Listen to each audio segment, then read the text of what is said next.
We're like Dallas, Texas, as opposed to being in Africa, and with a film like this, I would imagine logistically, it's got to be incredibly difficult to shoot.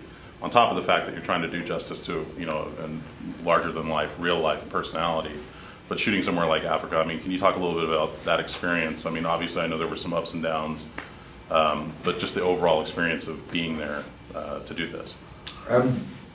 Yeah, Africa was a tough part of the shoot, but it was also where the heart of the movie was. So in the one part it was exhausting, and it was the area that created most of the darkness and emotion of the movie.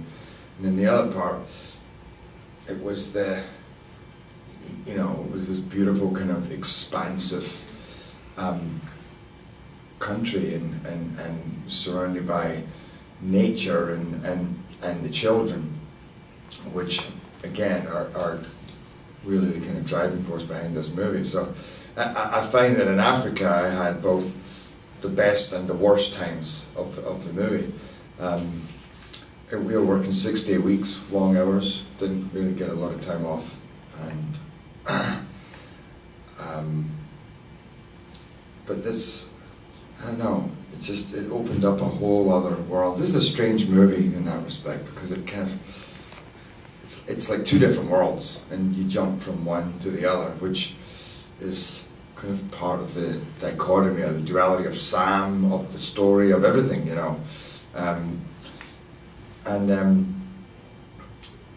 It just, the movie opened up into something completely different, even for me, even playing Sam. It was like, oh yeah, and that happened. Oh yeah, and then there was Africa. And it's where I kind of went down the tubes as well. You know, it's kind of where I lost my mind a little bit.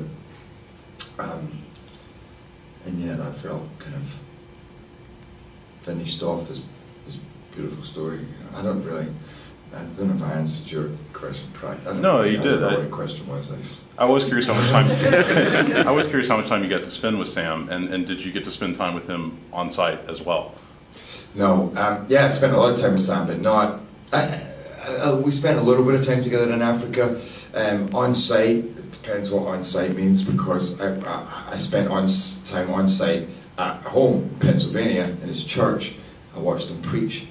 I hung out in the neighborhood bars, you know, and the slaughterhouse for some reason. I don't know how we ended up there. Just trying to wild night. I woke up with a pig's head next to me in the note saying, "You better kill him. You better kill him." So yeah, that's going to be quoted literally, you know. So I spent a bit of time with Sam up there, a few days, hung out with him, really got to know him there. He came to LA, you know, hung out with him there a few times, came up to Detroit. He was there before the beginning of the movie, so then, by that point, I kind of felt I already knew him. In fact, I felt I already knew him pretty quickly, in a way, you know. It's all in his eyes. I mean, there's a swagger, without a doubt, and there's questions you ask about what did you wear, how did you find this, but really, it's watching the way he talks, it's seeing how he feels about things, you know, how, you know, that sparkle in his eyes and how it quickly becomes a tear.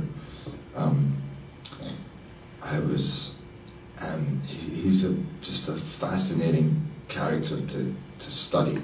You know, there's so much going on in there, and you don't know what's coming next. Is it true that he started by testing you to see how tough you were? Yeah, he hit me in the head with a baseball bat.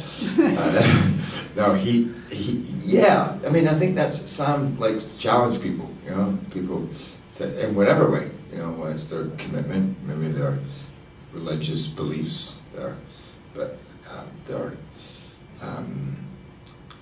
you know, whatever. He's just the kind of guy who likes to test. You know, he with me, without a doubt, it was, could I extend past the realms of Hollywood? You know, was I really a badass like he was?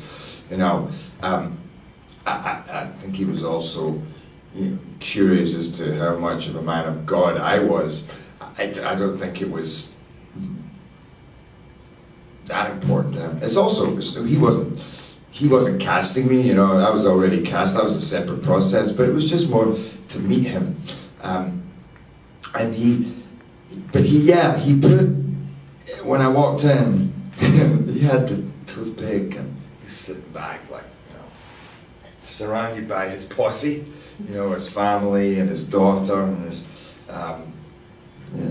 his friends who were preachers, and then just other friends of the family. So it was definitely, I was in his house, you know, there was no doubts about that, and he was enjoying that feeling and the fact that Hollywood had come to him.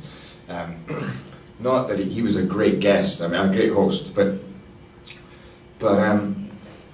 just kind of like sizing it all up, taking his time with things, you know, like chewing his toothpick, like, okay, nice to meet you, young fella. So you want to play me, huh? And at one point he put a gun down on the table. And I was like, okay, it's a gun. He's like, yeah, pick it up. It was like the deer hunter. Somebody put it to my head or something. And I picked it up, and I'm just kind of looking at it, and I'm thinking, okay, I don't really know what I'm supposed to do with it now, but and everybody keeps talking, and then I start moving it around, and they all are like, everybody goes, no, whoa, wait, it's loaded. And to this day, I don't understand why he was giving me a loaded gun. Maybe it was just to see if I'd shoot him in the face by accident or something. But and then the next day he took me out and you know, had me out in his, you know, he has like a gun range in his back, you know, where he shoot up things. Because, you know, there's a line, and I actually put it in the movie, when I really wanted to have this extra bit when he's said, when Dang says, you know, I think you just came here to take your photos. And I thought, I want him to see that I know what I'm doing with guns. You know, I want this bit where I can kind of go, okay, that's a good point, but check this out. You know, at least I can fix a gun. And also, that would be an introduction to, suddenly, you know, I wouldn't just jump into the movie, but with their army, it'd be great with a gun. There'd be some kind of introduction to the idea that I would know a little bit about him, but I just really wanted to be able to say to him, no, I just like my guns, you know. But yeah, so, and then there's just a lot of little tests along the way that he gives you. But you know, he's always kind of sizing you up. But it's not, you know, that's the nature of this business, by the way. You go in for a meeting with the director, whether they want to say it or not, they're sizing you up the whole time. I'm sizing them up. Everybody's sizing everybody up.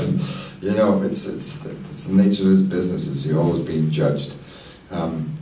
So I quite enjoyed the game, actually, and I even learned a lot through that. You know, kind of use that in the movie. How did? Go ahead. When you're playing somebody who's real and you have that to study, and they're almost a larger-than-life character themselves, how do you find that balance in putting enough of their real-life qualities and your own spin as an actor?